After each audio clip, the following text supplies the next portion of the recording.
few more things, and I'll get to the more difficult part. Keep me advised on the time. You know, Pharaoh was the great antecedent of Babylon.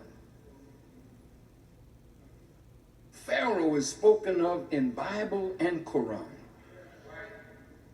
And Moses has the most prominent place of any prophet in the Quran. Yes. And the reason Moses has that prominent place is because God wants us to study Moses. You can't study Moses and not study the Pharaoh that he came to. Study the children of Israel who were in bondage to Pharaoh, and Pharaoh's refusal to let the children of Israel go, and the plagues that God brought against Pharaoh.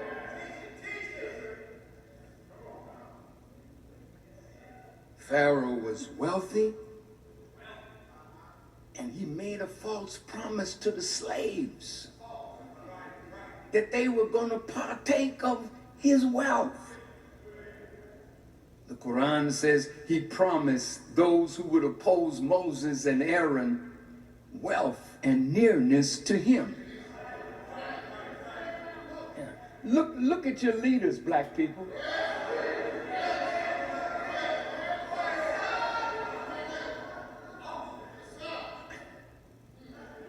Look, our leaders are so enamored with the wealth of white folks. Come on, let's deal reasonably. That if somebody stands up and says, no, don't integrate with Pharaoh, because God has prepared a mighty future for you, it's these same leaders that will oppose the modern Moses, because Pharaoh has already promised them, hang out with me. I'll make you a millionaire. You're going to be a Negro millionaire. Ain't you happy? You're going to be a Negro billionaire. But all the money that you got, I printed.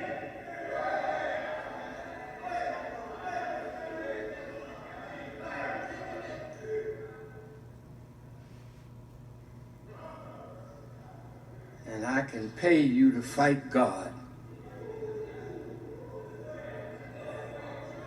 And you are dumb enough to think you can win because you have amassed some degree of dollars.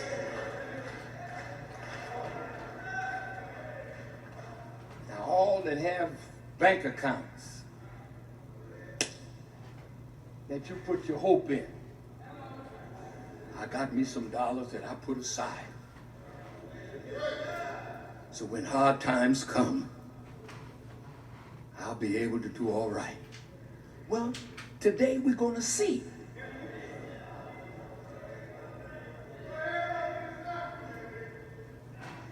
Now,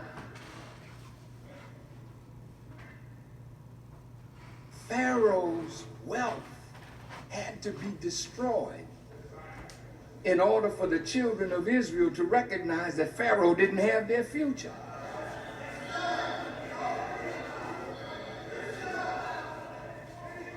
So the wealth of the white man has to be destroyed. So you don't think anymore that they have your future, so you can bow down to them rather than bow down to the God whose finger has moved against their wealth.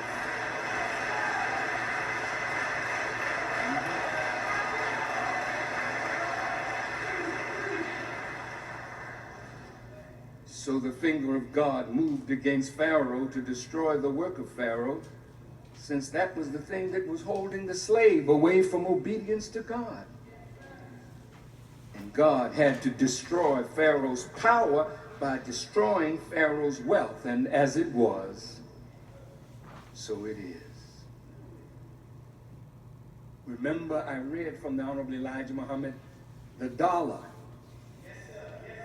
is the #1 fall. Now, most of us are bound to America by the promise of material possessions, not the promise of freedom. Come on now. Not the promise of justice, but the promise of material possessions. We want the new car, the designer clothes, the new home in a better neighborhood. These are the things that lure us to the better paying job, so that we could buy these creature comforts, though we're not free. Muhammad Ali came to have dinner with me one day a few years back. And when I came to greet my brother, whom we as Muslims, we love Muhammad Ali very, very much. And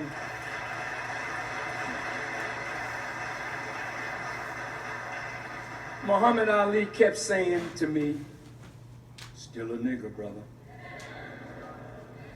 And I said, "Muhammad, don't talk like that. You're not a nigger." And he didn't pay me no attention.